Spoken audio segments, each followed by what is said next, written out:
Hello and good morning, everyone. I'm Sue from the CUHK Library, and thank you for joining today's webinar, The World's Scariest Airport, Kai-Tak Airport through Gale Primary Sources. This webinar is organized by the Joint University Librarians Advisory Committee, JULAC, and is part of the collaborative initiative Joint E-Resources Discovery Week 2026. I'm delighted to introduce our speaker today, Mr. Masaki Morisawa, Senior Product Manager at Gale. Masaki will guide us through the Gale Primary Sources to shed light on the infamous Kai-Tak Airport. So a couple of housekeeping announcements before we begin. Next slide, please. Thank you. Yes. This webinar will be recorded and shared later on, and please feel free to use the Q&A box to raise any questions along the way, and we'll address them at the end of the session. And as part of the Joint E-Resources Discovery Week, there are exciting prizes up for grabs, so please stay until the end and we'll share the feedback form for you to be eligible to compete for prizes. So without further ado, I pass the time to Masaki. Masaki, please. Thank you, Sue. Thank you for that great introduction, and thank you everyone for attending this session. I'm very excited to be talking to such a great group of universities and students from those universities, and I hope to make this a kind of an interesting session for you. So, as Sue described Kai-Tak Airport, she used the word infamous airport, and I love that vocabulary choice.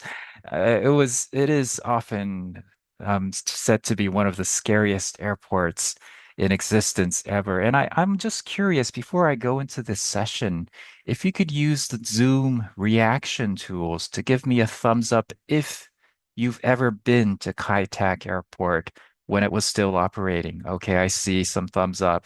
All right, some hand claps as well. Great. Okay.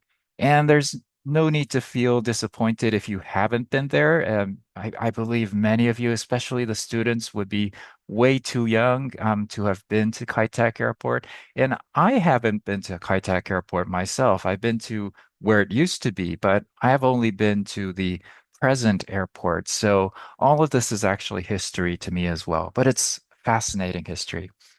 So what I would like to do today is use Kai-Tak Airport as a sort of an example and guide you through Gale Primary Sources, which is our publishing program where we digitize historical material and make them available online through your university libraries. So this is how I will you do this agenda today, do this session today. So first, I will open by explaining briefly what Gale primary sources are, what kind of materials are included, and then I will share with you some examples of documents, material that I have found using Gale primary sources within the various archives that are contained in it. Then I will actually dive into a live demonstration and show you how to use and navigate Gale primary sources using the live product. And I'll do a short wrap up and close with a Q&A. Okay, so Gale is actually a US publisher, and we have spent many years building one of the largest collections of primary sources. So these are things like historical books, historical newspapers, historical government papers, and many, many other things, manuscripts, diaries, et cetera, spanning more than 560 years of global history. And we provide these primary sources in various collections. So we have more than 400 digital collections. And I have just listed some examples on the screen here that your university may or may not have. So what your university has really depends upon your library. So it's best to check with your library beforehand which Gale primary sources are available to you through your institutions. But these are some examples like 19th century collections online, the Times Digital Archive, China in the Modern World, US declassified documents, et cetera, and many, many more. And basically, the way we create these Gale primary sources is we go to various institutions in the world that hold this type of rare material. So they might be places like the National Archives of the UK, they might be various university libraries, they might be the British Library, or even some libraries in Asia. And we ask for permission to digitize some of their material in our primary sources. And once we get that permission, we might go into their stacks and start digitizing the material directly from the originals, like you see here on the screen. Or sometimes we use this kind of old technology called microfilm, which is sort of like a black and white photograph of every single page in a document. So some of the documents that you see in later when in the screen will be black and white. That is because those have been digitized from microfilm instead of the originals. But either way, after we digitize all those papers and pages, we apply some technology. And the most important one is the technology that enables you to do full text searching. So we use two kinds of technologies, OCR for printed material and HTR for handwritten material. But the important thing is you can do a search on a word or a phrase, for example, Canton trade, and find that phrase right in the middle of a printed work, like you see here above, or in some cases where HTR, handwritten text recognition, is applied, you can even find it in a cursive 19th century manuscript. So this really, really changes the way you interact with these historical resources because you don't even have to guess from the title of each document what is contained in there. You can do a search across thousands of documents all at once and retrieve sometimes hundreds of results containing the word or phrase that you're looking for. And later I will do this with Kai Tak Airport. So, let's dive into some examples that I found using Gale Primary Sources about Kai Tak Airport. So, this is kind of a retrospective article that was published in 2008 in the Sunday Times. And of course, Kai Tak Airport was already closed. It closed in 1998. So this was 10 years after their closing. But the Sunday Times did a kind of an article on the world's scariest runways the previous week, actually. And then the readers reacted. I know an even scarier runway. You guys don't know what you're talking about. I have a more scarier example. So the following week, they did a second article where it says, "Ah, here we go again." And the readers nomination, where they printed some of the readers nominations for the world's scariest runways. And of course, Kai Tak was mentioned. It was even featured in the central photograph. So this reader is saying that, whoa, it's now closed, but Kai Tak had it all. Flying at high speed at the mountains, banking sharply right like a fighter jet, flying between apartment buildings to land on a very short runway with Hong Kong Harbor at the end. So this was the Kai Tak experience. And this reader is really, really has probably experienced it firsthand and is emphasizing, even though it's already closed, Kai Tak must be counted among the world's scariest runways. So we will now go back in time to when it all started. And this is a government document from 1925. This is from the Hong Kong colonial government. And I found this early mention of Kai Tak from one of those documents. And you see that it says the Kowloon Reclamation Area, the site in question, is owned by the Kai Tak Company, who are reported to have failed financially and to be anxious to sell. So actually, the word Kai Tak is a combination of two people's names, and they were Ho Kai and Ao Tak. So they combined their names and created this company called the Kai Tak Company. And initially, they were an investment company, and they tried to reclaim some land in Kowloon and do some real estate business. But unfortunately, that business did not go well. So they were anxious to sell the land that they had reclaimed. And the government is saying, at the present time, a part of the reclaimed area is being used already as an aerodrome buy a flight of aircraft from Her Majesty's Hermes at a low rental of $1 per month. So one thing you should note is this word aerodrome. Normally, we use the word airport today, but aerodrome is sort of like an old-fashioned and also very British expression to describe a rather smaller airport that is not necessarily for commercial purposes. So one key thing when you're using primary sources is sometimes you need to kind of use different vocabulary from what is used at the present because these are historical documents. But in any case, using Kitech and aerodrome as a keyword, you can probably find this document if a university has some of the collections that are listed here. Another example from the same collections is this map of or plan showing the acquisition of Kitech for an aerodrome. So you can see the area that is being acquired, and then you can even see an early photograph of this reclaimed land. It's a little bit different from the later Kitech airport, but this was the area in question. And later on, a few years later in 1928, you can find the first mention of Kitech Airport in the Times, London Times newspaper. So this article says, it is officially announced that the imperial government is contributing £100,000 towards the cost of establishing a civil and military aerodrome again at Kitech near Kowloon City. So another thing you might notice is that here, Kai-tak is spelt as one word instead of Kai and tak being separate words. So that also happens with the word Hong Kong. Sometimes Hong Kong, especially in earlier documents, is spelled as one word instead of two words. So that's another thing you might need to check when you're navigating these historical resources. But nonetheless, this is one of the earliest mentions of Kai-tak in the newspapers.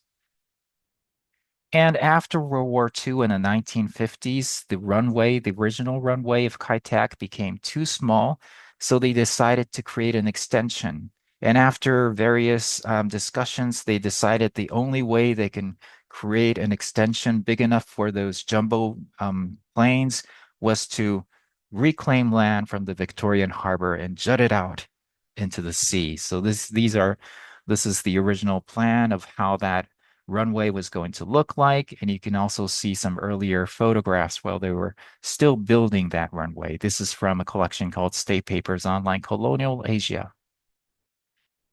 And if any of you had seen that movie on Kowloon Walled City a few years ago, was it 2 years ago or 3 years ago? There was a great kung fu movie that was set in Kowloon Walled City. You might be familiar with this place. Kowloon Walled City was a sort of a political enclave in colonial Hong Kong. So this area, this kind of squarish area in Kowloon, actually at the time was owned by mainland China, but they had no real control over it, and neither did the colonial government in Hong Kong because it was owned by the mainland, and thus it became a kind of a slum. And lots of illegal structures were built, and they went higher and higher because the space was so limited, and it became a problem in the 1970s. So this government document, again from China in the modern world, is discussing how dangerous some of these buildings are. And there's even a map showing some of those especially dangerous ones that were a concern to its proximity to Kai Tak Airport. And later on, by the 1980s, Kai Tak has even become kind of like a tourist attraction. This is from the Illustrated London News, which is a illustrated weekly newspaper, and it has this fascinating description. So if possible, take the Cathay Pacific nonstop, which leaves Gatwick, that's in London, at 6 p.m. on Saturday. Ask for a window seat on the right-hand side and cross your fingers for a landing on runway 13, which is that long, famous runway. And that way, when the jumbo begins to rumble down over the South China Sea as it makes its way toward a huge red and white checkerboard to turn right for the final approach, you will see from the porthole one of the most spectacularly engineered skylines in creation. So it was, thrilling to a lot of those tourists, and they could, see those buildings really close and this Hong Kong skyline suddenly appearing after the plane takes a sharp right turn. That became almost like a tourist attraction in its last days. But of course, there were all already discussions about Kai Tak's future. So this was around the same time in 1987.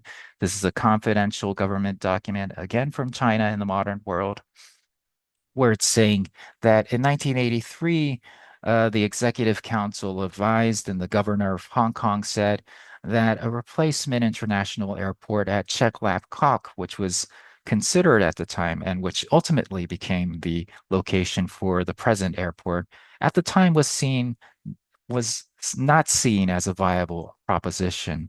And they were saying that they should extend the life of Kai Tak Airport while we look for viable alternatives in different places. And this document is kind of interesting because you can see a lot of proposals. And this was one interesting proposal. You can see the proposed airport site here, kind of west of Hong Kong Island and this uninhabited island here, which is different from the ultimate location, but you can see how they considered various proposals from various companies and eventually settled on Cheklap Kok. And of course, all good things must come to an end. In 1998, in I think July, this was the last day of Kai Tak Airport. And there's this nostalgic article in again from the Times newspaper. And it says, for the people of Hong Kong, the long-awaited closure of Kai Tak provided an enjoyable alternative to the World Cup as evening entertainment. As well as the thousands on rooftops and lining the streets, hundreds ignored police advice and swarmed across the concourses. That's kind of funny. And filming the last hours of the 73-year-old airport. So that was a real quick case study of examples of things that you can find, depending, of course, on your library subscription from the various Gale primary sources that are brought to you from Gale.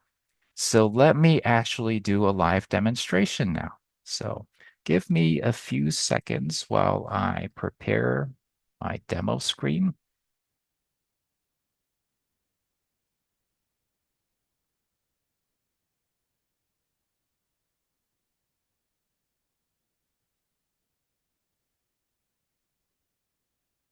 Okay, I hope you are seeing my browser and it says Gale Primary Sources. So, let me look into the chat. I see some things in the chat. Oh, okay. Thank you. So these are links to the Gale resources through each of your libraries in your chat box. Thank you so much for that. Okay, so assuming you have navigated to your library's website and followed the instructions on your library's website and found Gale primary sources, this is the kind of screen that you will see. So this is actually the cross search platform that cross searches almost all Gale primary sources, including all the ones that I just described in the slideshow. So this is the cross search, and you can see there is a search box here, which allows you to search everything. And if you scroll further down, you will start seeing the individual collections or products that are available in this cross search. Now, this cross search, this demo belongs to the publisher, us. So there are like 69 collections here available. But depending on your institution subscription, you will see probably fewer products. So this screen will differ according to your institution. But what you can do is you can scroll down and see what is available here. And what I actually really, really recommend is, although this cross-search platform is very, very helpful, it doesn't contain a lot of contextual information about each content included here. And that can actually be found in the individual product platform. So, for example, I showed you a few examples from China in the Modern World, which is a whole series of archives. If you want to learn more about China in the Modern World, you can click on this icon here, which will take you to a standalone experience of China in the Modern World. So here you can only search within this particular archive, but the great thing is it has a lot of explanatory text contained here. So you can go to the About section and learn what kind of things are found in China in the modern world. Actually, this product has different multiple modules. So your library may have one or two or even more modules from this series, but you can see which modules that they have. And if you're curious about one of the modules, like Hong Kong, Britain, and China, you can look at it and find out what is included and what is the historical background of this particular module. So it's really, really helpful if you can visit these individual product interfaces as well as the cross search. But right now, I don't have time to visit every single product here, so I will just do a cross search across everything. But please remember that you can use this as a launching pad to go to those individual products to learn more about the context of each product.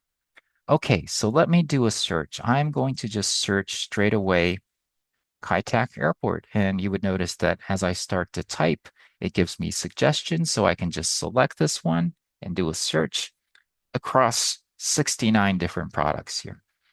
And when you do a cross search, you will see this kind of screen where you see several categories of materials. So you see things like monographs, manuscripts, newspapers and periodicals, magazines, photographs, British state papers, etc., etc. And the number of categories you will see and the number of results you'll see under each category will depend, of course, on your library subscription. So you may or may not see all of these, and the numbers you see under each category might be different, but basically this is how it's arranged. So for each of these categories, for example, this is the monograph category, which is basically books and pamphlets and things like that. You will see the first three results, although there are actually 7 hits. And similarly, you will see the first three manuscript results, even though there are 140 results, and so forth. For newspapers and periodicals, we divide each newspaper into individual articles. So you will see a lot more results than the other categories. So here you see 2,177 results, although we only show you the top 3 here. And if you want to expand to any of these categories, you can just click on the name here, from here, or also from the top menu here. It's the same thing. You just click on it, and now you will see the full list of 2,177 newspaper and periodical articles. I emphasize articles because that's the way our database organizes things in terms of newspapers. So you would notice that this thumbnail here is in black and white, but if you look carefully, there's this small area that is in kind of light blue. This is the article entitled Kai Tak Airport from the Financial Times in 1970, January 15th. And you can also do a keyword preview to see how your keyword is appearing. So you see it here, it's highlighted in green. You can even see other mentions. And before even opening the document, you can just check how your keyword is appearing. Okay. And on the right-hand side, you will see all these drop-down menus. These are filters that allow you to filter down or narrow down your search results. And 2,177 is a lot. So maybe I'll filter it down a little. Maybe I want to see examples from the Times, the London Times. So I'll apply the filter, and it gives me a more manageable 132 results. Maybe I'm curious about this one, so let's open it.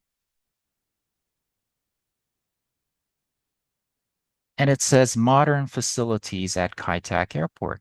So this is a picture, and it's kind of expanded here. I'm going to fit it into my screen here using this little tool. And you would notice that we have cut out an individual article from a newspaper page. If you want to see the entire page of the newspaper, you can do so by going to View Options. And instead of choosing article only, which is the default, you can choose full page. And this is how you can actually see the original article in its original context in the newspaper. You can also start browsing the newspaper by flipping the pages, or you can also use this thumbnail view, which is really helpful, which allows you to see all the pages in this thumbnail. And this is kind of interesting because there was a whole supplement on Hong Kong in this issue from the London Times in 1966, February 14th. Okay, I can go back to the article only view. And if you want to see the text behind this image, you can also use the view options here and show the text. And this text was, of course, generated using a program called OCR. So it's not 100% accurate. So you may need to be a bit careful when you're comparing the text to the image. But nonetheless, this can be copied and pasted and can be used in various ways. I'll go back to the image view. I can also go to the table of contents. In this case, this is the table of contents of this particular newspaper issue. So you can go from page 1 and see all of the articles in each page of this newspaper issue. You can also go to the Explore page, Explore menu, and go on to see the next issue of the same newspaper, or go to the previous issue of the same newspaper. There are other tools in the top that allow you to interact with this article. So if you want to generate a citation to this article, you can click on Cite. If you're writing a paper and you want to cite this article, this is probably the easiest way to do that. We have several citation formats, or if you use a citation management tool, for example, if you use RefWorks, you can click on RefWorks and it will automatically export the citation into your RefWorks account. You can also download this article or print it, but one favorite tool of ours is this Send To menu. And this allows you to send the entire page of the article to your personal Google Drive or to your Microsoft OneDrive, whichever you prefer. There's also an email option here, but the email doesn't send the article image itself. It only sends a link. But the Google Drive option actually sends the PDF itself. So let me try that here. I'm going to send this as a PDF to my Google Drive. And because I have multiple, I will choose which Google Drive to show it. And that's all you need to do. And it says the documents have been sent to Google Drive. The very first time you do this, you need to agree to certain terms and conditions. But from the second time onward, it becomes seamless like this. And I'm going to embarrass myself by sharing with you my Google Drive. I need to refresh it. And here I should see the PDF of modern facilities at Kai Tak Airport. So this is the whole page. And at the very last page, you will see the citation included as well. So this is a really helpful feature. Okay. Oops. Okay, so let me go back to the search results. And right now, the search results were sorted by relevance, which means that the articles that contained Kai Tak Airport in the title or mention it multiple times in the article are brought to the top. But maybe I want to look at it in chronological order. Maybe I want to see the oldest ones first. I can change the sort order and go to the oldest article here and start looking at some of these examples here. So here, this one is from 1949, but I'm thinking 1949 is not really that old enough. Why is that? Why is it only 1949? And here you need to get a little bit used to this primary source thing, but I gave you a hint earlier when I was showing you that slideshow that sometimes the historical spelling can be a little bit different. So maybe I can try Kai Tak instead of Kai Tak as two words. And maybe I'll exclude the word airport because maybe that phrase airport was not always the word that was used. So I'll do a search on Kai Tak, go to newspapers again, and sort, go to newspapers again and sort by the oldest. And here I start seeing some really old stuff like from 1820. And this is Kai Tak, but probably not the Kai Tak that I was looking for. So maybe I need to filter again for articles after, say, 1920 or so, because I know that Kai Tak Airport was first built around that time, and apply the filter. And here I start seeing some more relevant articles, including this one, News and Brief, the one that I actually showed to you when I did the demo, the slideshow about the first mention of Kai Tak Airport. Okay. Okay. Let me search for Kai Tak. And I also want to look for Kai Tak as two words. So if you want to look for a two-word phrase, you need to enclose that word in the two-word phrase in quotes.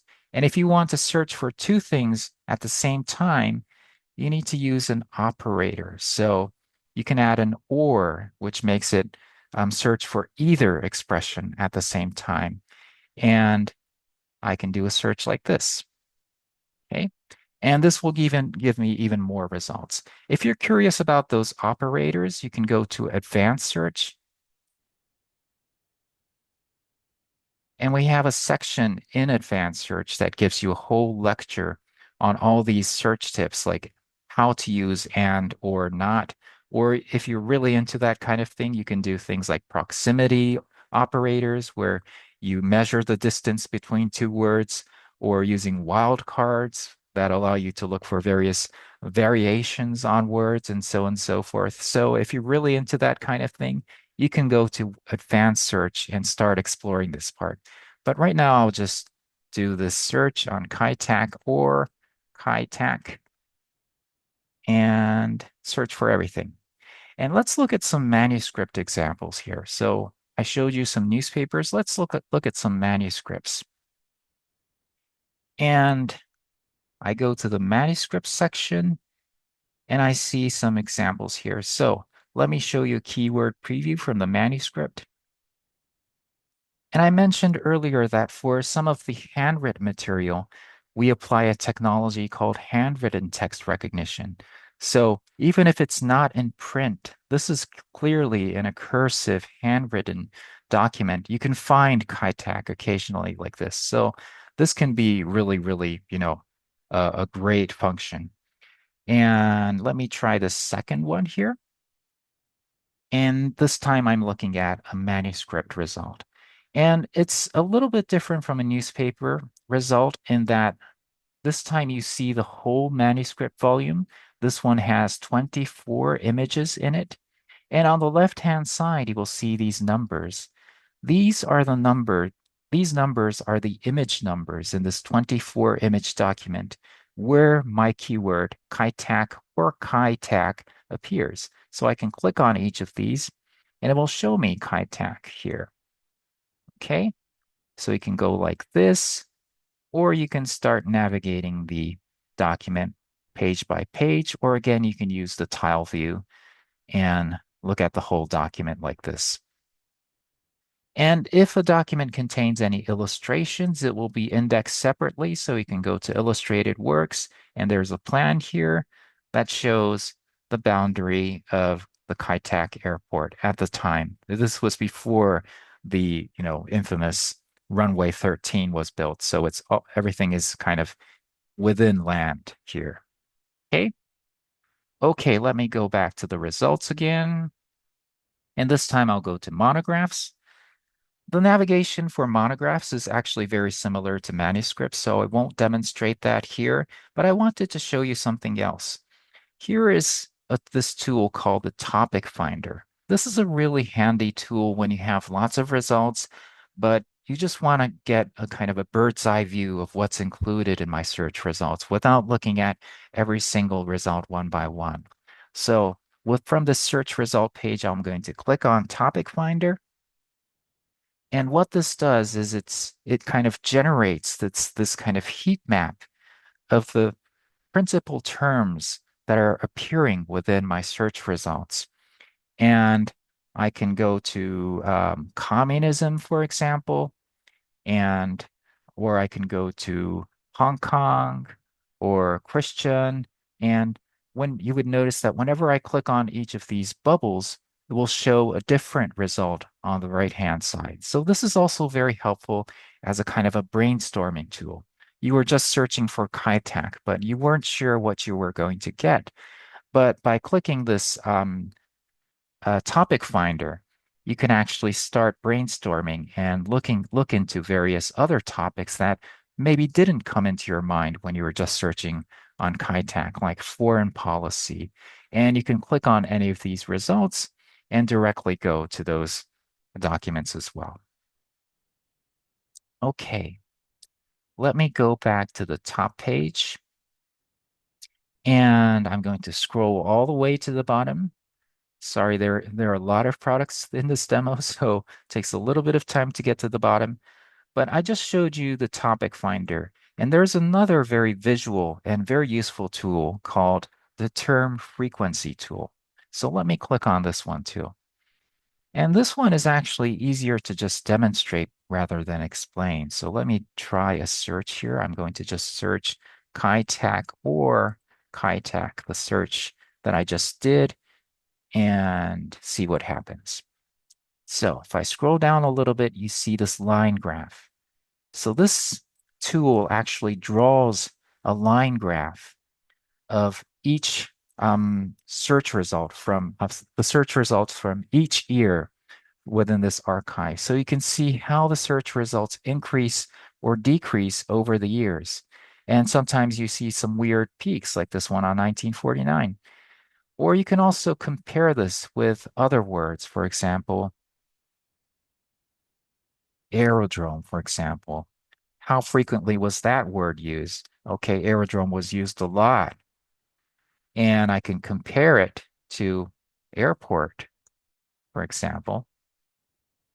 And I can see that aerodrome was used a lot in the earlier years, but it kind of grew out of favor in the later years, and airport quickly overtook aerodrome.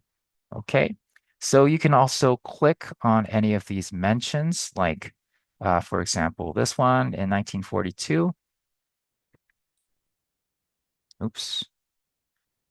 And this will instantly take you to a search result on the keyword aerodrome from the year 1942 across all of these documents. And from here, you can even do another topic finder to find out, hey, what's the big deal about 1942? And what can you find in these search results by analyzing the first 100 results from here?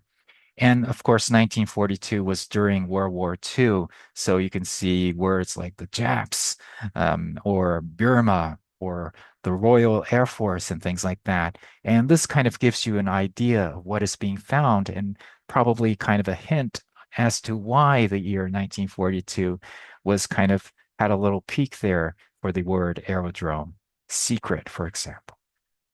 So this is kind of the way you navigate Gale Primary Sources. So I kind of explained most of the main features.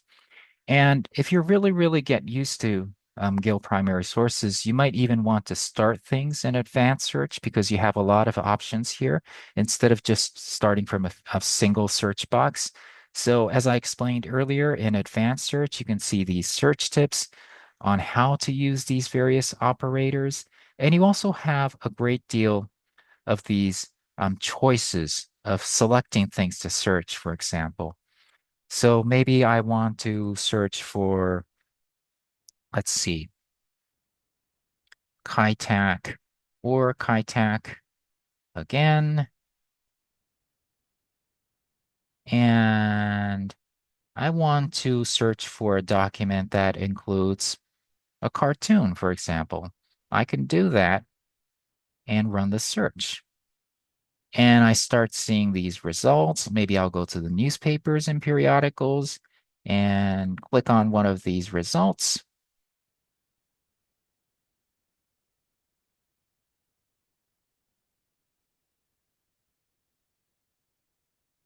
And here indeed, I see a newspaper article that mentions Kitech. That also includes a little cartoon. Okay, I'm very conscious of the time, so let me go back to my slideshow and wrap up.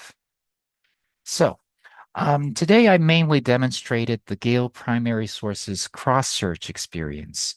And this should be available to any of your institutions that have at least one Gale Primary Source product.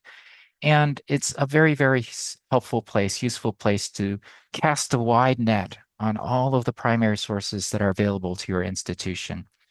Few things to note that I have already explained in the demo is that the search results are categorized by multiple content types. So there's a little monograph tab, there's a manuscript tab, newspapers and periodicals tab, and you need to look at each of those content types to see material from those categories. And I also mentioned this, the newspapers and periodicals category usually get more hits than the other categories because the results of the newspapers are section into the article level. So there are a lot more material individually for the newspapers and periodicals. And also simply because newspapers and periodicals tend to cover a lot of subjects. So that's another reason. And that's another reason why we separated these content types, because if we kept them all together, it will be kind of being dominated by the newspapers alone. And you might not notice the valuable manuscript and monograph bits that are equally interesting sometimes. So that's why we categorize things into multiple content types. So please note these content types and that the newspapers and periodicals usually get more hits. And what did I do? Oh, sorry. And the last point I wanted to make was the point I made in the beginning of the demo, the standalone interfaces. The China in the Modern World standalone interfaces contains a lot of contextual information. There's a whole about section that explains things about each database. And there's also a section called the Learning Center where you can find goodies like search examples or reading materials about the time period and so on and so forth. So although the cross search is very helpful, you should also visit those individual product interfaces. And the cross search itself, as I explained, can be used as a launching pad to go to those standalone interfaces to learn contextual information about each of those products so you can know what you're searching for and target your search better. Okay, so that is all from me. And thank you so much for your time.